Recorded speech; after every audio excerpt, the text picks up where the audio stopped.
지렛대 효과는 타인 자본, 즉 부채를 활용하여 자기 자본 수익률을 높이는 것을 말합니다.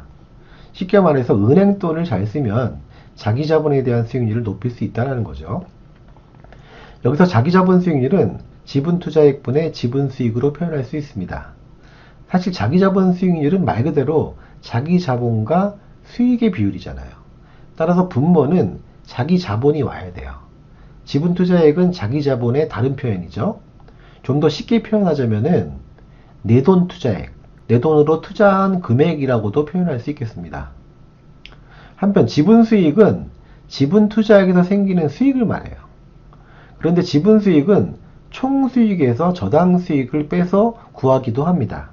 왜냐하면 총 수익은 지분 투자액에서 생기는 수익과 저당 투자액, 즉 대출액에서 생기는 수익을 모두 합한 개념이기 때문에 그렇죠. 따라서 지분 수익만 구하려면은 총 수익에서 저당 수익을 빼주면 되는데, 여기서 저당 수익은 은행 이자예요. 은행 이자라고 생각하시면 쉽습니다. 자, 자기 자본 수익률은 지분 투자액분의 지분 수익이고, 지분 수익은 총 수익에서 저당 수익을 뺄 거다 라고 꼭 기억하셔야 돼요. 다음과 같이 20억 원으로 주택을 구입하여 임대주택 사업을 한다고 가정하자 A와 B의 투자 대안에 대한 자기 자본 수익률을 구하시오. 표를 보면은 A는 주택 가격 전체를 자기 자본으로만 조달한 거죠. 차입금은 하나도 없잖아요. 그리고 임대주택 사업을 통해서 2억 원의 수익을 냈습니다. A의 경우는 차입금이 없기 때문에 이 공식을 쓸 필요가 전혀 없죠. 이것만 적용하면 됩니다. 따라서 A의 자기 자본 수익률은 지분 투자액분의 지분 수익, 즉 20억 원분의 2억 원이 되겠죠. 따라서 10분의 1이니까 10%, 1번이나 2번이나 3번 중에 답이 있겠습니다.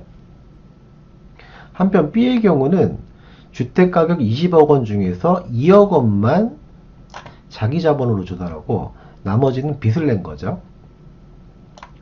그리고 임대주택 사업을 통해서 2억 원의 수익을 낸 거예요. B의 경우는 차입금이 있기 때문에 이 공식을 쓰면 되겠죠. 지분 투자액은 2억 원이고 그래서 분모에 2억 원이 들어가는 거고요. 그 다음에 분자에는 총수익에서 저당수익을 빼주면 되는데 총수익은 2억 원이고요. 그 다음에 저당수익은 은행 이자라고 있잖아요. 이자는 대출액에서 연이율을 곱해주면 되겠죠. 18억 원에서 8%의 연이율을 곱해주면은 1억 4,400만 원이 됩니다. 따라서 공식은 2억 원분의 2억 원 빼기 1억 4,400만 원. 즉 여기가 5,600만 원이 나오죠.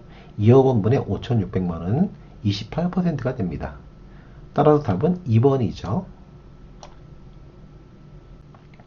다음 같은 상황에서 임대주택 투자자의 1년간 자기자본 수익률은, 표를 보면은 임대주택 총투자액이 1억 원인데 이 1억 원 중에 6천만 원은 차입금으로 조달했고요. 나머지 4천만 원을 자기자본으로 조달한 거예요. 그리고 차입금 6천만 원은 연이자율 8%로 빌린 거고요. 1년간 임대사업을 했더니만 생기는 수익이 800만 원이었고요. 마지막으로 1년간 임대주택의 가격 상승률이 2%래요. 이 2%는 이 1억 원에 대한 2%인 거죠. 이렇게 임대주택의 가격이 오른 것도 총수익에 포함시켜줘야 돼요.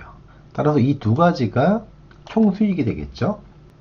그러면 자기자본 수익률 공식, 지분투자액분의 총수익 마이너스 저당수익에 넣기만 하면은 답을 구할 수 있죠.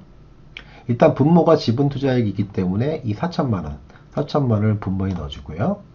분자의 총수익은 이 두 가지라고 했잖아요. 하나는 임대수익을 통해 생긴 소득 800만원과 그 다음에 집값이 오른 거 1억 원에 대해서 2% 올랐다고 했으니까 요 금액, 이 두 가지가 합쳐져 가지고 총수익이 되고요.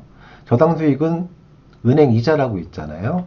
6천만원, 차입금 6천만원에 대한 연 8%의 이자를 곱해주면은 저당수익이 되겠죠.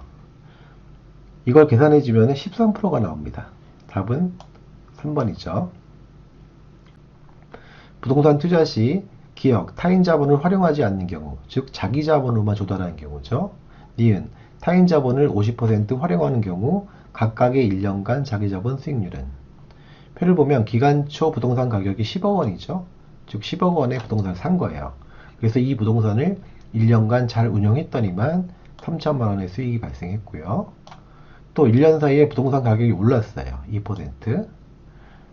근데 이 2%는 10억 원에 대한 2%죠. 따라서 2천만 원의 자본이득이 생긴 거예요.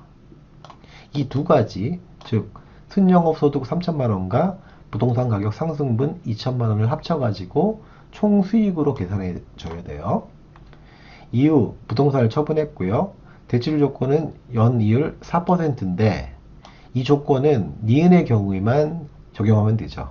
기업에는 차입금이 없으니까 이자율 적용할 필요가 없잖아요. 자기자본 수익률 공식 중 지분투자액분의 지분수익은 기업처럼 타인 자본을 활용하지 않는 경우에 활용하면 되겠고요. 지분투자액분의 총수익 마이너스 저당수익은 니은처럼 타인 자본을 쓰는 경우에 활용하면 되겠습니다. 먼저 기억, 타인 자본을 활용하지 않는 경우는 100% 자기 자본으로만 조달하는 경우이기 때문에 지분 투자액이 10억 원이 되겠죠. 부동산 가격인 10억 원. 그리고 분자의 지분 수익은 이 두 가지죠. 3천만 원과 2천만 원. 따라서 10억 원분의 5천만 원은 5%가 나옵니다. 다음, 타인 자본을 50% 활용하는 경우는 10억 원 중에 5억 원을 타인 자본으로 조달하고 나머지 5억 원을 자기 자본으로 조달한다는 거죠. 따라서 분모의 지분 투자액은 5억 원이 됩니다. 분자의 총수익은 기업과 똑같죠. 다만 여기서는 저당 수익을 빼줘야 되니까 타인 자본 5억 원, 즉 대출액이죠. 대출액 5억 원에 4%를 곱해진 저당 수익을 빼줘서 계산해주면 됩니다. 이걸 계산해주면 6%가 나오죠. 따라서 답은 3번이 되겠네요. 쉽다.